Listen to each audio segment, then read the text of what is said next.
नमस्कार, स्वागत आपका के हरियाणा पे। मैं हूं आपके साथ रमेश जाखड़। अब जो मैं आपको खबर दिखाने जा रहा हूं वो खबर ना तो हरियाणा की है ना पंजाब की है। सीधा खबर मैं आपको दिखा रहा हूं ये मध्य प्रदेश की। मध्य प्रदेश का सीहोर जिला है और चंदेरी गांव है। सीहोर जिला कौन सा जिला है वो भी सीहोर जिले से मैं आपको एक बार इंट्रोड्यूस करवा दूं। सीहोर जिला वो जिला है जो कि मध्य प्रदेश के जो मुख्यमंत्री है शिवराज सिंह चौहान, जो कि भारतीय जनता पार्टी से हैं, उनका गृह जिला है। गृह जिले का गांव है एक। उस गांव के अंदर 12 मार्च को ओलावृष्टि हुई। ओलावृष्टि होने से कुछ एक किसानों की जो फसलें हैं वो बिल्कुल बर्बाद हो गई, जिनमें से एक किसान तो ऐसा भी था जिसकी पूरी की पूरी फसल जो है वो तबाह हो गई। तबाह होने के बाद ये तस्वीरें आप देखिए, जैसे ही फसल तबाह हुई तो किसान जो है वो सुबह जाकर के उसने खेत में जाकर के देखा तो किसान के अरमानों पे पानी फिर गया। किसान जो है उस नीचे गिरी हुई गेहूं की फसल पर लौट कर पलटियां खाने लगा, लौटने लगा और रोने लगा। क्यों? क्योंकि उसके पूरे अरमान जो है वो धूमिल हो चुके थे। उसके बाद अब कुछ 1-2 दिन पहले की तस्वीरें मैं आपको ये दिखा रहा हूँ। ये तस्वीरें देखिए, जो वो खराब हुई गेहूं थी वो गेहूं ये है। वहाँ के किसान जो हैं वो इस बारे में क्या कुछ बता रहे हैं, सुनिए जरा।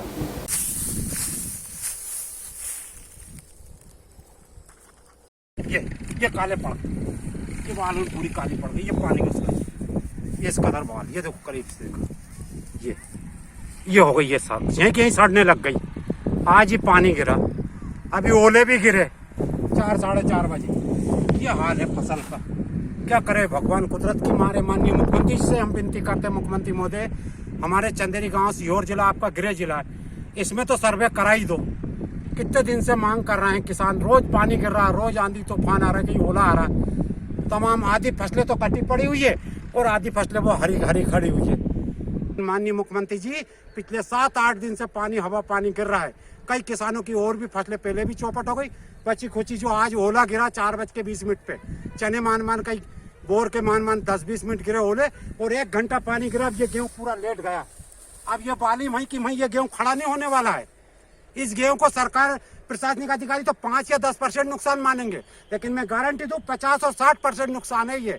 माननीय मुख्यमंत्री जी, ये आकलन सही कराया जाए और पंचनामा गांव में आके पटवारी से बनवाया जाए और पंचनामा मौके पे बनवाया जाए। क्योंकि पटवारी घर बैठ के ऑफिस में बैठ के पंचनामा बनाता, उस एक पंचनामा की कॉपी हम किसानों को दी जाए, एक पंचनामा की कॉपी पंचायत में लगाई जाए, तब हमें पता लगे हमारे सामने हमें हमारा कितना % नुकसान दर्शाया जा रहा। तो यहाँ पे किसानों ने बताया कि जो गेहूं की फसल जिस किसान की खराब हुई थी, उस गेहूं की फसल जो है वो पक चुकी है। पकने के बाद उसका जो दाना है गेहूं का वो काला पड़ गया है। अब ऐसे में उसकी गेहूं जो है इतनी आसानी से तो बिकेगी नहीं, क्योंकि काला दाना नमी के नाम पे, वैसे ही अगर सरसों की गेहूं की बात करें तो परेशान करते हैं, और वो तो मध्य प्रदेश जिला है। हरियाणा में फिर भी चलो कुछ ना कुछ ठीक है। तो मध्य प्रदेश जिले के अंदर बताया जा रहा है कि इतने ज़्यादा जो है वो खरीद किसानों की गेहूं की या जींस की किसानों की वो नहीं हो पाती इतनी आसानी से। तो इसका तो दाना भी काला पड़ चुका है। तो ऐसे में अब ये किसान करे तो क्या करे। किसान ने सुसाइड करने का मन बनाया, यानी कि सुसाइड करने की सोच ही ली थी कि अब उसका सारा कुछ बर्बाद ही हो चुका है, और ऊपर से इस किसान के ऊपर एक जो बैंक है, बैंक का कर्जा कितना 3,30,000 रुपए के लगभग इस किसान ने कर्जा लिया था। 4.5 एकड़ जो है इसने फसल में बुआई की थी। अब किसान के मन में था कि ये गेहूं की फसल जो अच्छे से हो जाएगी तो कुछ एक कर्जा इसमें उतार दूंगा और बाकी का कर्जा जो है आगे वाली फसल में उतार दूंगा, लेकिन ये फसल तो उसकी चौपट हो गई। अच्छा, अब मैं आपको एक चीज़ दिखाना चाहूँगा। अब आप ये तस्वीर देखिए, ये किसान के बैंक अकाउंट की फोटो है जिसमें किसान का जो बीमा प्रीमियम है वो कटा हुआ है। देख सकते हैं आप, इसमें प्रधानमंत्री फसल बीमा योजना के तहत बीमा प्रीमियम किसान ने कटवा रखा है।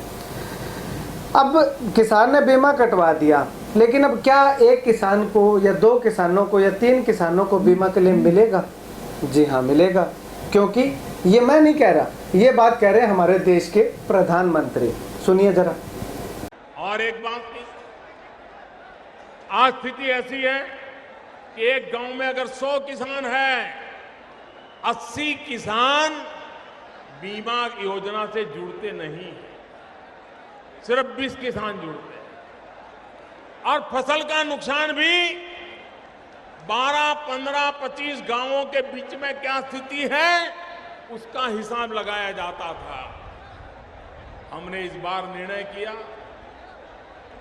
अकेला एक किसान होगा गांव में, और मान लीजिए उसी की खेत में मुसीबत आ गई, ओले गिर गए, पानी का भराव हो गया, भूस्खलन हो गया, तो अगल बगल में क्या हुआ है वो नहीं देखा जाएगा।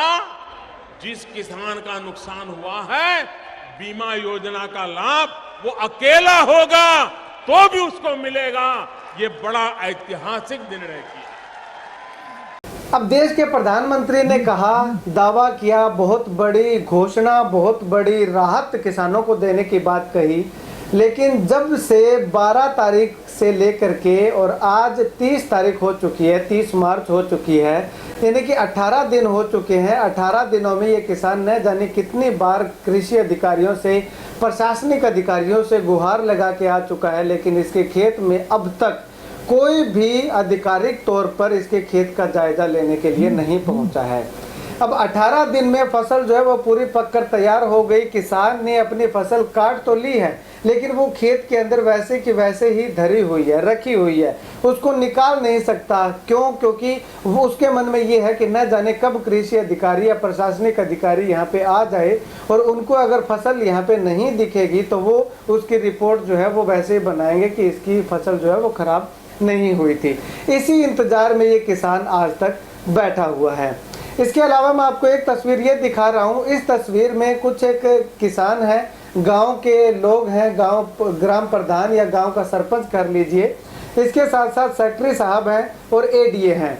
एडीओ को किसानों ने जानबूझ करके साथ लेकर के आए ताकि कल को अगर कोई बात हो तो एडीओ जो है वो गवाही दे सके कि हाँ इसके खेत में मैं गया था और वहाँ पे फसल इसकी खराब हुई थी। लेकिन एडीओ को तो किसान खुद ले आए, लेकिन और जो कृषि अधिकारी हैं जिन्होंने इसकी क्रॉप कटिंग निर्धारित करनी है वो अधिकारी अब तक नहीं आए।